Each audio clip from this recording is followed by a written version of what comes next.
सबसे पहले तो देवी शरण जी, आपका हमारे कार्यक्रम में बहुत बहुत स्वागत है। शुक्रिया। और बहुत अच्छा लग रहा है आपसे बातचीत करके, क्योंकि अभी आपको शिखर सम्मान के लिए भी चुना गया है। जी जी, मैंने भी अखबार में पढ़ा है। कैसा लग रहा है ये सम्मान के लिए चयन होने पर? ऐसा महसूस करता हूँ कि भोपाल जैसे शहर का जो राजधानी है और दूसरे ऐसे इलाके हैं कि उसमें इस भाषा को प्रमोट करना एक बहुत अच्छी बात है। जो एज ए लैंग्वेज एक नया जो आपका कंसेप्ट है, उसमें इसके राइटर्स हर तरह की बात लिखते हैं। पॉलिटिकल के अलावा आर्टिस्टिक लिटरेचर इस टाइप का भी क्रिएट करते हैं, और वो हर विधा में है। तंज़ो मज़ाह में है, कहानी के रूप में है, मज़मून के रूप में है, मकालों के रूप में है, इस रूप में आती है। और अब तो मैगज़ीन उतने रहे नहीं उर्दू के, वरना एक समय ऐसा था कि भोपाल में सारे हिंदुस्तान के उर्दू के मैगज़ीन्स आते थे। और हम लोगों का जो नर्चरिंग हुआ है कहानी का, मकालों का, लेक्चरों का, उसको पढ़ते थे, और उससे हम लोगों का जहन बनता था कि उर्दू ज़बान भी हमारे देश की तरक्की के लिए ज़रूरी है, और हर आदमी को अगर उर्दू को बोलना सीखना चाहिए तो अच्छी बात है ये। और उर्दू भी आप नेशनलिज्म का बहुत बड़ा हिस्सा बनी है, और हमारी नेशन को उससे भी बहुत से फ़ायदे हुए हैं। नहीं, वाकई आप ने बिल्कुल सही बात कही है कि उर्दू लगातार अपना एक अलग मकाम बनाती जा रही है। अच्छा, हम जानना चाहेंगे कि तकरीबन बहुत लंबे अरसे से आप भोपाल से जुड़े हुए हैं, भोपाल में रह रहे हैं। भोपाल को आपने काफ़ी बदलता हुआ देखा है, और भोपाल पर लिखना भी आपने काफ़ी किया है, लेखन भी आपने बहुत किया है। बताएं, भोपाल का अब स्वरूप जो है पहले के मुकाबले कितना आप बदला हुआ पाते हैं? भाई, पहले क्या था कि उर्दू भाषा सरकारी भाषा थी, इसलिए अधिकतर लोग जो सरकारी नौकरियों में भी जाना चाहते हैं वही पढ़ते थे। और कुछ लोग ऐसे थे जो लिटरेचर को बढ़ावा देते थे, उसके सही जो रूप हैं कई उर्दू के, उसमें ये भी एक। तो इसलिए उर्दू ने जो एक ज़माने में मुशायरेबाजी, लेक्चरबाजी, आर्टिकल्स लिखकर पढ़ना, और किताबें, विशेष रूप से प्रेमचंद्र ने ऐसे लोगों को भी अपनी तरफ खींचा जो एक्चुअली हिंदी की ओर बढ़े हुए थे। उन्होंने भी उर्दू को पढ़ा, और प्रेमचंद्र जैसे लेखकों ने इसको बहुत आगे बढ़ाया, क्योंकि उन्होंने जो कहानियाँ लिखी हैं वो उर्दू में भी लिखी हैं और हिंदी में भी लिखी हैं। लेकिन उर्दू की कहानियों को ऑल इंडिया स्वीकार किया गया। उस आधार पर यह कहना बहुत सही होगा कि हमने भोपाल के रंग को बदलते देखा है। मुशायरे हो रहे हैं तो सैकड़ों लोग जाकर सुन रहे हैं, वो गीतमय हों या जिसे कहते हैं, उससे कहते हैं अपन कहना चाहिए तरन्नुम से पढ़े जाने वाले हों, उनमें गज़लियात, नज़्म और कई जो विधाएं हैं उर्दू शायरी की, उनका बहुत रिवाज रहा है। इनका मेरी जनरेशन पे बहुत असर पड़ा है। अब तो कम हो गया है, क्योंकि लोग दूसरी तरफ ज़्यादा रुजू हो रहे हैं। लेकिन हम लोगों ने जिस वक्त भोपाल स्टेट थी, क्योंकि ये तो 49 में आपने की अदला बदली हुई है, इससे पहले अधिकतर लोग उर्दू की तरफ बहुत ध्यान रखते थे, क्योंकि गुफ्तगू का माध्यम ज़रूर हिंदी या हिंदुस्तानी रहा हो, लेकिन जो पढ़े लिखे तबके थे वो उर्दू ज़बान में ही अच्छी लैंग्वेज के साथ गुफ्तगू करते थे। आपने जब लेखन की शुरुआत की तो किस तरीके के सब्जेक्ट आपको ज़्यादा प्रिय थे, जो बहुत आपका लेखन का जो मूल विषय था, तो उसके बारे में कुछ बताइए। सबसे पहले तो मैंने ट्रांसलेशंस बहुत की अंग्रेज़ी से। मेरे जो उस्ताद टाइप लोग थे, जो कुछ मैगज़ीन भी निकालते थे और डेली अखबार भी निकालते थे, वो मुझे आमतौर पर हिंदी से उर्दू करने के लिए और अंग्रेज़ी से उर्दू में लिखने के लिए बहुत वो करते थे, और इससे मुझे थोड़ा सा पैसा भी मिलता था। इसलिए कि मेरे अपने आप को नौकरी में लाने से पहले खाने पीने के लिए भी ज़रूरत थी, तो उन्होंने कहा भाई इसके 25 रुपये देंगे, इसको तुम ट्रांसलेट करके अच्छी उर्दू में ले आओ। वो फिर उसमें नीचे लिख देते थे मुतरज्जिम देवी सरन, तो नाम भी आ जाता था। तो वो भी बड़ा शौक था कि मेरा नाम छपा है। तो इसलिए धीरे धीरे करके मैं उस तरफ रुजू हुआ। मैंने कहानियों की तरफ ज़्यादा ध्यान नहीं दिया उस ज़माने में। फिर थोड़े थोड़े पॉलिटिकल लिखना शुरू किया। उस ज़माने में प्रजामंडल नाम की एक बॉडी होती थी भोपाल में, बहुत बड़ी, जिसमें सारे बड़े लीडर्स ही थे, शाकिर अली खां, पंडित चतुर्नारायण मालवी, ज़हूर हाशमी, सूरजमल जैन और पता नहीं कौन कौन। तो ये लोग उर्दू की तरफ राग़िब थे। वैसे हिंदी का रिवाज तो था ही नेचुरली, और हिंदी मातृभाषा है मेरी, इससे भी मैं इनकार नहीं कर सकता। लेकिन Urdu as a I mean reader मुझे बहुत अपनी तरफ खींचती रही। उसकी जो भाषा का लुत्फ़ है वो मैं उठाता रहा, और उसकी वजह से मैं छोटे छोटे मज़ामीन लिखना मैंने शुरू कर दिए। तो ऐसे कितने आपने तर्जुमे या अनुवाद आपने किए जो आज भी आपको याद हैं, और उसके बाद स्वतंत्र रूप से आपने किस तरह की रचना की? स्वतंत्र रूप से तो खबरें लिखी अधिकतर। कोई वाक़या गुजरा, आपने बनाई रिपोर्ट और अपने एडिटर को दे दी। लेकिन जैसे इलस्ट्रेटेड वीकली में कहानियाँ आती थी बड़ी अच्छी उस ज़माने में, उन कहानियों को ज़्यादा ट्रांसलेट किया है मैंने। ऐसे जरीना की शादी है या कोई इस किस्म का किसी बड़े राइटर का अंग्रेज़ी में आया, तो हमें जौहर कुरैशी मेरे एक उस्ताद होते थे, वो अखबार भी निकालते थे हफ्तेवार। उसमें एक छोटा सा कॉलम उन्होंने छोड़ा था, कहानी को शॉर्ट कर लेते थे वो, बजाय इसके कुछ पूरी तर्जुमे को लिटरली आप माने उसे शॉर्ट करके उसके अच्छे हिस्से निकाल लेते थे और लिखते थे कि ये इलस्ट्रेटेड वीकली से ली गई, ये फलाने से ली गई, क्रेडिट देकर मुतरज्जिम के नाम में मेरा नाम चला जाता था। तो उस पर लिखता चला गया। ये लगभग मेरे समझते हूँ 60 साल मुझे हो गए उर्दू को अपनाए हुए। और अभी लेटेस्ट मैंने एक किताब जो लिखी है उसने बड़ा नाम कमाया, उसका नाम है याराने मेहरबां। अच्छा। ये किताब है मेरी, और ये बहुत यहाँ मकबूल इसलिए हुई कि मैंने यहाँ की कुछ ऐसी शख्सियतों से जिनसे मैं संपर्क में आया था और जिनसे मैंने कुछ सीखा और जिनसे मैंने कुछ समझा, उन लोगों की लाइफ को उनकी इंतकाल के बाद, आमतौर से उनके इंतकाल के बाद लगभग एक कोई भी जिंदा नहीं है उसमें से, उन पर वो किताब लिखी है याराने मेहरबां। तो याराने मेहरबां में कौन कौन सी ऐसी शख्सियत का जिक्र आपने किया है जो आपके दिल के बेहद करीब रहे, या फिर जनमानस में भी काफ़ी वो मशहूर रहे? मैंने मतलब करीब लोगों में तो समझ लीजिए फजल ताबिश, ममनून हसन खान साहब, काजी वजदी उल हुसैनी, प्रेम श्रीवास्तव एक वो थे, पत्रकार थे बहुत बड़े जी। एक गोविंद बाबू, एक बड़े तेज़ तर्रार लीडर थे उस ज़माने में जी। बड़े अच्छा तकरीर करते थे। ऐसे कई लोगों का अहाता किया है मैंने उसमें, कोई 20-25 लोग हैं लगभग जिनको मैंने उसमें अहाता करके, और उनका क्या क्या मकसद था और उनसे मैंने क्या सीखा, इसलिए मेहरबान रहे वो मेरे मेहरबान भी थे। कहीं ना कहीं से मेरी एआनत करते थे, मेरी पुष्टपनाही करते थे, उसका फ़ायदा मुझे मिला।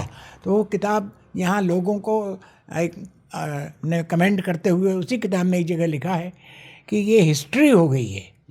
ये किताब महज किताब नहीं रही, बल्कि जब कभी आप इसके औराक लौटेंगे तो आपको ये लगेगा कि भोपाल में किस तरह के लोग रहते थे और किस तरह की यहाँ रहन सहन, गुफ्तगू और किस तरह का बिहेवियर जिसको हर आदमी पसंद करता था, ऐसे लोगों का आता है वो। मैं आपको ये किताब अभी पेश करूँगा। देवीशरण जी, आपने भोपाल को बहुत ही बदलते हुए देखा है, और आपने बोला कि भोपाल आपका बहुत ही अजीज़ शहर भी है, और आप तो देख रहे हैं कि दुनिया में एक अलग ही पहचान और मुकाम बना है भोपाल का। इसकी खासियत को लेकर आपसे बात की जाए तो क्या कहेंगे, क्योंकि हर कोई यहाँ आने के लिए आकर्षित रहता है? बड़ा फक्कड़ किस्म का शहर रहा है ये। अब तो बहुत तब्दीलियाँ हो गई। अब तो आपको उस नक्शे से जो वाकिफ़ कराते हैं कि वो जो भोपाली आदमी होता है वो बहुत लतीफ़ेबाज, आप आएँ तो खुश हो जाएंगे आप।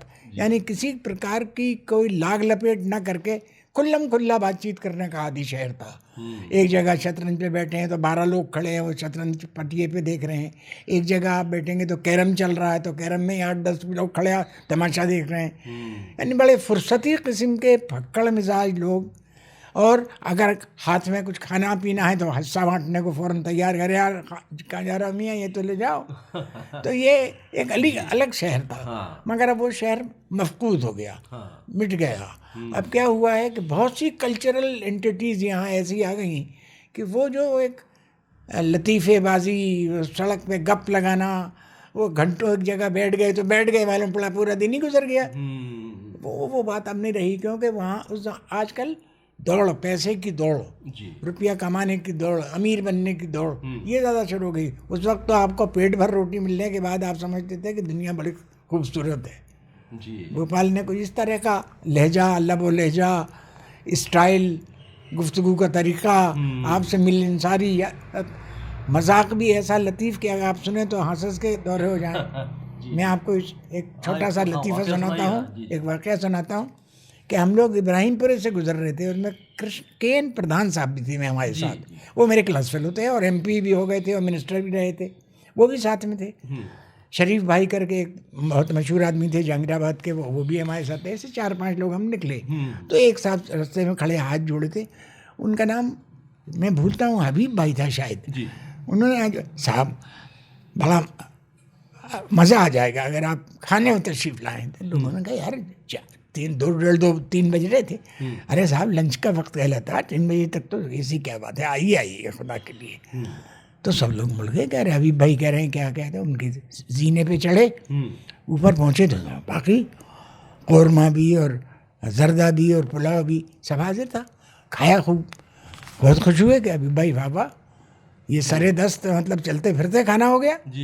ऐसा हुआ तो वो कहने लगे साहब अच्छा हुआ आप आ गए, वरना शाम को कुत्तों को डालना पड़ता। अच्छा। उनका मतलब ये था कि जिस मकसद से बनाया था वो हल नहीं हुआ। कहने साहब बड़ा खुशी हुई कि आप आ गए, वरना साहब शाम को कुत्तों को डालना पड़ता। अब आप इस पूरे मामले को एक सिलसिले से लीजिए तो आपको इंसल्टिंग लगेगा, लेकिन उनका सादापन और सच सच बोलना कितना अच्छा था कि उन्होंने जिनकी दावत की थी उन्होंने उसका बाइकाट कर दिया था। अब उनको लगा था पक तो गया है, क्या करें। सही बात है। तो ये था उसका मजा। मतलब ऐसे बहुत सारे उदाहरण आपके पास होंगे जो आज भी आप याद करते होंगे। लतीफ़ा गोई में अगर होता तो भोपाल का जवाब ही नहीं है। आप बैठ जाइए भर, वो क्या कहने लग जाएंगे आपको पता नहीं लगेगा। मसलन आप अच्छे खासे जा रहे हैं, उनका मियाँ कहाँ जा रहे हो जरा बैठ जा, अरे साहब आज बड़ी गड़बड़ हो गई। क्या गड़बड़ हो गई? कहले साहब नवाब साहब आए थे, सारी कच्ची बीही तोड़ के ले गए मेरी। जो साहब नवाब साहब कच्ची भी आपके घर तोड़ने आए थे, मगर गप मार रही हूँ उन्होंने। आपको थोड़ी देर में समझ में आया, कह रहे नवाब साहब इनकी कच्ची भी तोड़ने आ गए थे, ये कैसा तमाशा है। तो ऐसे करके सपाटे मारना, जिसे भोपाल में कहते हैं ना, गप मारना, ऊंची लाना, ये भोपाल का बड़ा मशगला था।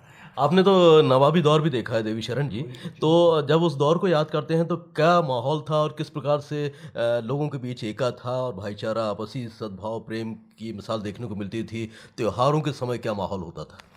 साहब हमने तो मुलाजमत की है, शुरू में उर्दू भाषा में ही काम होता था। मरासला नवीसी यानी लेटर राइटिंग, जो सरकारी लेटर लेके जाते हैं उनका एक तरीका था, उसे मरासला कहते थे। जो फाइल बनती थी, आप फाइल कहते हैं, आप उस ज़माने में कहते थे मिसल, आपने मिसल पेश की साहब, अगर ज़्यादा हो गए तो अमसिला कहा जाता था उनको, यानी उर्दू बोली जाती थी। तो लोगों में एक दूसरे से अपने अपने, जैसे आप मजरिया नवीस हैं यानी डिस्पैचर हैं, आप मौसूला नवीस हैं यानी आने वाली चिट्ठी को आप एंटर करते हैं। तो इस तरह के डिजिग्नेशन थे। हिंदी निगार, वासिल, बाकी, नवीस, इस तरह के अल्फाज इस्तेमाल होते थे। और सरकारी माहौल ये था कि अगर आपको अच्छी उर्दू आती है और हैंड राइटिंग आपका अच्छा है, शुश्ता और साफ़ है, तो आपको नौकरी फटाक से मिल जाएगी। और मिल जाती। उसमें ये तफरीक नहीं थी कि देवी शरण साहब हिंदू हैं और ये फला मुसलमान हैं, ये फ़र्क नहीं था। अगर आप काबिल हैं बराबर आपको नौकरी मिलेगी। और लेकिन जो जिस ओहदे की मिलना चाहिए थी या नहीं मिलना चाहती तो उसका फ़र्क मान सकते हैं आप, लेकिन नौकरी तो मिल जाती थी। और उर्दू ज़बान उस ज़माने में राज थी। अगर आपको याद हो, सिकंदर जहाँ बेगम ने फ़ारसी से उर्दू ज़बान की थी, यानी नवाब साहब की ग्रेट ग्रैंड मदर, उन्होंने फ़ारसी में होता था भोपाल में काम, उसको उर्दू में किया सिकंदर जहाँ बेगम ने। सिकंदर जहाँ बेगम के बाद उनकी बेटी शाहजहाँ बेगम हुई, शाहजहाँ बेगम की बेटी सुल्तान जहाँ बेगम हुई, और उसके बाद फिर नवाब भोपाल है। He was the last ruler of this territory. ये 2 जिलों का रियासत है, रायसेन और सीहोर। भोपाल कलेक्ट्रेट नहीं थी, कलेक्ट्रेट थी सीहोर में और एक कलेक्ट्रेट थी रायसेन में। 2 ज़िले थे, 14-15 तहसीलें थीं कुल। इतनी सी ज़रा सी रियासत थी। इधर सागर से आप रवाना होंगे तो बेगमगंज मतलब एक जगह है, और इधर आष्टा, क्लोज हो गया। इधर बैरसिए से आप शुरू कीजिए और बुधनी पे ख़त्म हो जाइए। अच्छा। कुल इतनी तो इसका एरिया था, उसकी बाकायदा मतलब वो जो माहौल था वो आपको आनंद भी देता था और सुकून भी देता था। एक मैं ये अर्ज़ करूँगा कि ख़ास तौर से भोपाल में रवादारी, एक दूसरे से वफादारी, एक दूसरे के प्रति इज़्ज़त अफजाई, उससे मिलकर खुश होने का एक एहसास कह रहे हैं वो मिले थे, बहुत मज़ा आया साहब। यानी इस टाइप का एक माहौल ही अलग था। अब क्या है, बिजनेस लायक हो गया है उस माहौल में। अब एक चीज़ हो गई है उसमें दाखिल हो गई है बिजनेस, यानी मुझे आपसे काम है और ये निकलना है, उस उतनी मैं बात करूँगा, एक आध लतीफ़ा छोटा मोटा होगा चला जाएगा। उस ज़माने में बेसिक वो था कि मिलना, एक खुशी का इजहार करना और दिली मोहब्बत का एक मौका मिलता था आपको, अच्छा लगता था। वहाँ से आने के बाद आप रास्ते भर सोचते आएंगे यार ये मिले था, बहुत अच्छा रहा, मुलाकात होगी, फिर बैठेंगे। अच्छा, एक बस सवाल मेरे जहन में ये आ रहा है कि आप तो नगर निगम में मुलाजिम रहे, तो आपके रहते हुए बहुत सारे चौराहों का, बहुत सारी जगहों का नामकरण भी हुआ, तो उसको लेकर क्या कहना चाहते हैं कि ये नाम जो रखे गए, मंगलवारा हुआ, बुधवारा हुआ, सोमवारा हुआ, पीर गेट हुआ, ये आपके समय में शुरू हुआ? नहीं, ये तो एक तरह से बहुत गलतफहमी में कोई ने शुरू किया। यहाँ बाजार भरते थे इन दिनों पर। जैसे मंगलवारे में बाजार मंगल को भरता था, जो मोहल्ला मंगलवारा कहलाता है। इतवारे में बाजार इतवार को भरता था, जुमेराती में जुमेरात को भरता था। ये बाजारों के दिन हैं जिनको उस मोहल्ले से अपन ने चिपका दिया।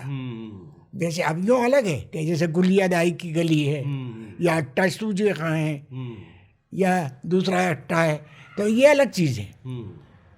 मगर वो जो ओरिजिनल नेम्स थे वो उस ज़माने में बाज़ार प्रथा बहुत ज़्यादा थी। बाज़ार भरना ज़्यादा, जैसे आज भी है न्यू मार्केट में संडे के दिन, आज के दिन ही, आज संडे ही है, आप देखेंगे पूरा बाज़ार भरा हुआ है।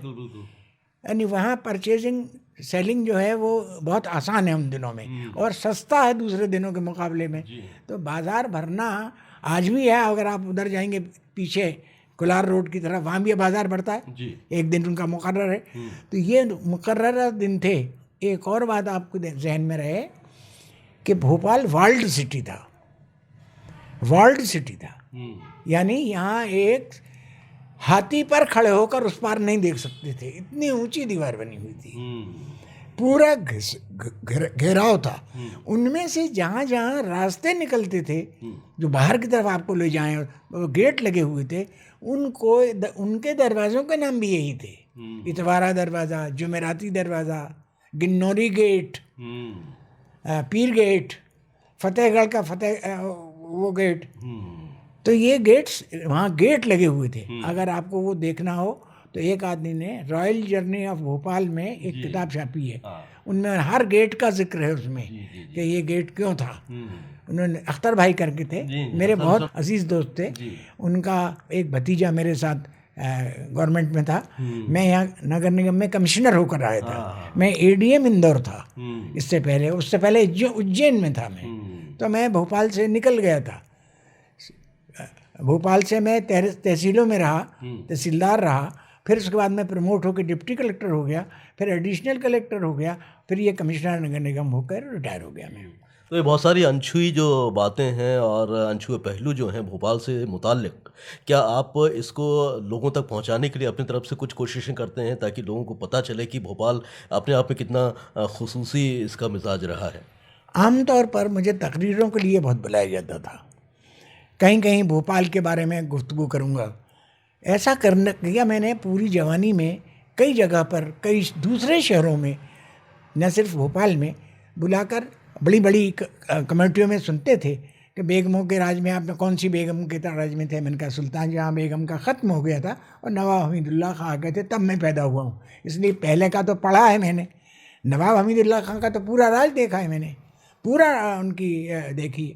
1928, 27, 28 में वो नवाब बने और ये 1990 तक रहे, 1949 तक रहे, सॉरी। फट तक रहे, और उन्होंने डीड ऑफ एक्सेशन कहलाता है, जिसमें अपन ने गवर्नमेंट को छोड़ दिया, तो वो डीड ऑफ एक्सेशन पे साइन कर दिए। उसके बाद उन्होंने अब खेती बाड़ी में, कुछ अपना खेल में, कुछ शिकार में अपना वक्त गुजारते रहे हो। वैसे पोलो के बहुत मशहूर प्लेयर थे वो अपने ज़माने में, लेकिन उन्होंने फिर अपने तो मतलब आप समय समय पर कार्यशालाओं के माध्यम से, सेमिनार के माध्यम से, या फिर दूसरी मीटिंग्स के माध्यम से आप लोगों को बता रहे हैं भोपाल की क्या क्या खास बातें? ऐसी कई बातें मैं समझता हूँ मैंने 25-30 तकरीरें ज़रूर की होंगी, रिकॉर्ड भी किए हैं लोगों ने। उनमें मैंने पूरे भोपाल का नक्शा खींचने की कोशिश की है। अब ज़रा जहन कम काम करता है, मैं 92-93 साल का उम्र हो गई है, लेकिन पहले मैं आराम से 1 घंटे 1.25 घंटे में पूरा नक्शा खींच देता था कि भोपाल कैसा था। जैसे मैंने आपसे अर्ज़ किया कि फसीलें मेरे सामने टूटी, फसीलें मेरे सामने टूटी, दरवाजे मेरे सामने टूटे, 1 2 4 बने हैं। अगर जुमेराती का आपने देखा हो, दरवाज़ा बना हुआ है, काला दरवाज़ा बना हुआ है, इस्लामी गेट बना हुआ है, पुलिस गेट बना हुआ है, ये बने हैं, रुके हुए हैं। एक भोपाल गेट कहलाता है, जब अपन कलेक्ट्रेट की तरफ जाते हैं तो दाएं हाथ पे है, जिसमें कुछ ना लिखा, एक गेट रखा। इस तरह के गेट थे भोपाल में हर। अच्छा, ये बंद किए जाते थे, यानी मतलब इस तरह हमलावर लोग ना आ जाएं। उस ज़माने में तो हमलावर का सवाल था ना, क्योंकि मराठे, गुजर, गोंड, ये सब राजा आसपास में थे आपके। गन्नौर का फोर्ट था, इधर रायसेन का फोर्ट था, आसपास फोर्ट से घिरा हुआ था ये। तो उस ज़माने में अपने आप को सही सलामत रखने के लिए दरवाजे बंद किए जाते थे, वहाँ पर चौकीदारी की जाती थी। किलेदार मशहूर था एक आदमी, जो पूरे किले की निगरानी करता था कि एवरीथिंग इज़ ऑल राइट। तो इस तरह के यहाँ भोपाल का। आपने बताया कि आप 92-93 को छू रहे हैं अपनी आयु को, तो अब आपका क्या शेड्यूल होता है रोज़ाना? आप किस प्रकार से अपने लेखन कार्य को जारी रखें? अब अभी आई है, बिल्कुल लेटेस्ट बुक है ये। ये जुगलबंदी, और 2-3 किताबें मेरे पास और पड़ी हुई हैं। वो मेरे बेटा और मेरा एक दामाद, ये दोनों आदमी बाहर हैं, एक बॉम्बे में है, दूसरा ओमान में है। ये लोग डायरेक्ट ऑर्डर करके मुझसे पूछ लेते हैं कि ये न किताबें आपको चाहिए, आपने कहा हाँ, तो वो आपको डायरेक्ट आ जाएंगी। वो उनको ऑर्डर कर देते हैं वहाँ पे, जैसे आजकल किया जाता है, वो ऑर्डर हो जाता है तो वो किताबें मेरे पास आ जाती हैं। फिर हमें वो वापस भी मंगा लेते हैं। वो कभी कभी उनको ज़रूरत होती है कि वो पढ़ लिया आपने तो वापस करना, हमने नहीं अगर पढ़े भेज दी थी। तो पढ़ने की तरफ ज़्यादा रिवाज है। अखबार में बहुत से पढ़ता हूँ, 6-7 अखबार ज़रूर पढ़ता हूँ, और अपने आप को अपडेट रखता हूँ, ये तो पक्का है। लेकिन एक बात है कि अब लिखने की तरफ क्या होता है कि जहन पर जब जोर दे के अल्फाज को तलाश करना पड़ता है, क्यों कभी कभी कहता है जैसे एकदम से गैप हो जाता है, क्या कह रहे थे, जैसे सर झटकाना, तो अब थोड़ी सी तकलीफ होने लगी है मुझे। लेकिन आपके जज्बे को हम वाकई सलाम करना चाहते हैं, क्योंकि आप 90 क्रॉस करने के बाद भी सक्रिय हैं और अपना पूरा जो रूटीन वर्क है उसको जारी रखे हुए हैं, पढ़ने पढ़ाने का, लिखने का। अगर वो ना हो तो मतलब जहनी तौर पर मफलूज हो जाऊंगा मैं। अभी जहनी तौर पर जिंदा हूँ मैं अच्छी तरह से, क्योंकि जो कबूल करता है दिमाग, या आप पढ़ रहे हो तो आपको दिखता है कि हाँ ये हमने देखा है, ये हमने देखा है, ये हमने सुना है, इस तरह का अभी है। अभी मैं मतलब अपने आप को ज़िंदा रखने के लिए पढ़ने की तरफ बहुत तवज्जो देता हूँ। इतना मैं टीवी कम देखता हूँ, सिवाय न्यूज़ देख ली मैंने, 1-2 सीरियल्स हैं जो लतीफ़े के लिए देख लेता हूँ, बाकी मुझे ज़्यादा टीवी का शौक़ नहीं है, लेकिन पढ़ने का बहुत शौक़ है। और वो किताबें में मुझे आती रहती हैं सिलसिले से, और मैं उन्हें पढ़ता रहता हूँ।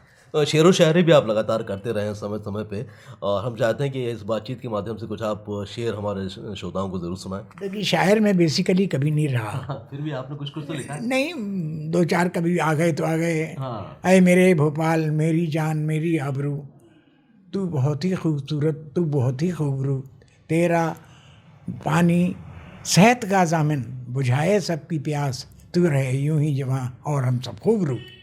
क्या बात है, क्या बात है। ऐसा कभी कभी कह लिया छोटा कुछ मोटा। और भोपाल के बारे में? नहीं, और कुछ नहीं याद, मुझे याद नहीं, मुश्किल बहुत। वाकई बहुत अच्छी बात कही आपने भोपाल के बारे में।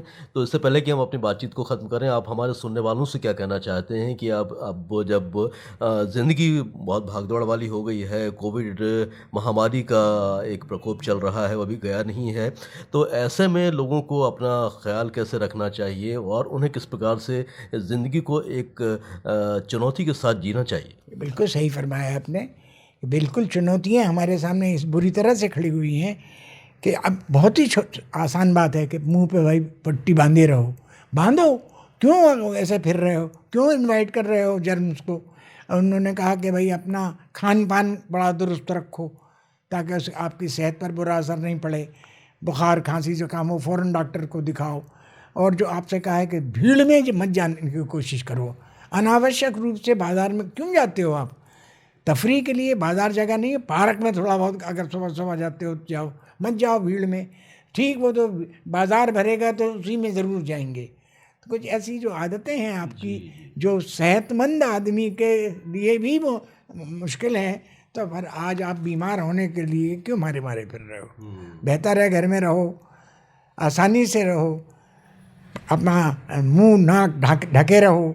ऐसा यही कहूँगा, और यही कहूँगा कि अपनी सेहत का बहुत ख्याल रखो, अपने बच्चों को सिखाओ, क्योंकि ये बीमारी अभी फिर अपना मुंह उखाड़ रही है, रोज़ रोज़ देख रहे हैं, फिर वो सांस का चलेगा। मगर क्या है, कुछ बुजुर्ग लोग तो मान लेते हैं, बच्चे लोगों के लिए बहुत मुश्किल पड़ती है, बहुत मुश्किल पड़ती है। अब क्या हुई, तालीम पे असर पड़ता है, पढ़ने जाना है, स्कूल बंद हैं, सड़क पे खेल रहे हैं, ये एक बड़ी मुश्किल हो गई है। क्योंकि स्कूल में भी ये सब इकट्ठे ही बैठते हैं, अब वहाँ सब पट्टी बांध के बैठे हैं। अपने यहाँ ऑनलाइन पढ़ाई का तो बहुत ही मुश्किल है, किसी हर के एक के पास मोबाइल होना बहुत मुश्किल है, और बड़े मोबाइल होना चाहिए। 15-20 हज़ार रुपये से कम का कोई मोबाइल नहीं लगेगा जिसमें आप कुछ समझ सकें। अच्छा, फिर इसका चलाना भी अपने आप को आना चाहिए। मेरे पास तो आज तक मैं नहीं समझ पाता कि मेरे बेटे वाला मोबाइल वो आ जाता है कि एक आध दिन तो आपको बहुत गड़बड़ लगती है, ये तो पता नहीं क्या आ रहा है इसमें, आप क्या देख रहे हो। हाँ, तो मतलब आप ये कहना चाहते हैं कि सब अपनी सेहत का भी ध्यान रखें और अपनी लाइफ को भी एंजॉय करें। यकीनन सबके लिए होगा। मुझे ईश्वर ने उम्र का इतना बड़ा हिस्सा स्वस्थ गुजारने का मौका दिया है, तो मैं यही कहूँगा कि मैं बहुत एहतियात से रहता हूँ, हर चीज़ का पालन करता हूँ, खाने में अपने आप को बहुत एहतियात रखता हूँ। कभी पेट भर के खाना नहीं खाता मैं, कि पेट भर जाए, इतना जितना आपको लगेगा उससे ज़्यादा बिल्कुल छोड़ दूँगा।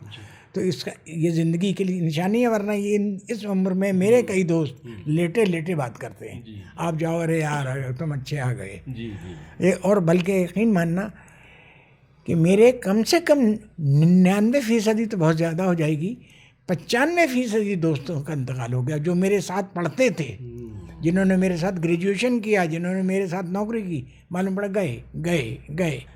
तो मुझे कभी कभी ये लगने लगता है कि मुझे ये इतनी दराजी ये उम्र की किसने दुआ की, ये मैं नहीं जानता। इसलिए हम आपको बहुत बहुत शुभकामनाएं देते हैं कि आपका जो जज्बा है यूं ही बरकरार रहे और आप स्वस्थ रहें, दीर्घायु हों और लगातार आप लेखन भी करते रहें, पढ़ते भी रहें। आपने इतना समय दिया है उसके लिए हम आपके बहुत बहुत शुक्रगुजार हैं। बहुत बहुत करम नवाजिश।